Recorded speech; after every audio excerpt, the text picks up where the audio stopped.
כל הימים, חולמת אני על כובע קסמים, כובע קטן, מקושט נוצה, העושה כל מה שאני רוצה. אכבוש אותו ואומר למשל, כובע, עשה שאני אגדל. והנה, מיד הנני עולה, וגופי מתמתח, ואני גדולה.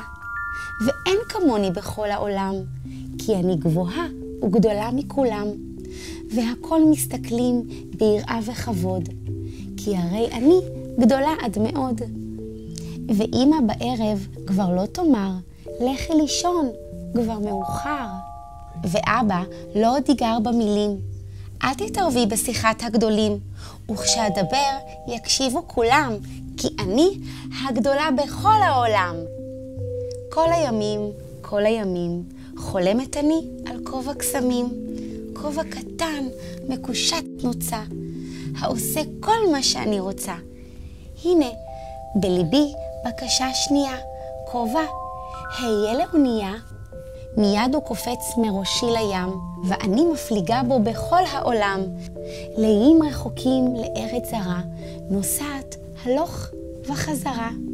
ורואה ערים והרבה אנשים, פרסים והודים וכושים, ואיש לא יבין ואיש לא ידע, כי נוסעת בים ילדה לבדה. ואם יהיה לי בים עצוב, אומר לו, כובע, הביתה שוב. ואבוא לביתי, ומכל המדינות לכל חבריי אביא מתנות. ומסביבי ישבו חברים, ואני אספר להם סיפורים, ואיש לא יעז להגיד לי עכשיו, שוב היא בודה סיפורי כזב.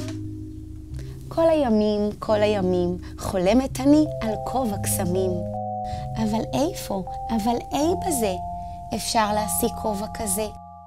את אבא ואמא לא אשאל, כי הגדולים לא יבינו כלל.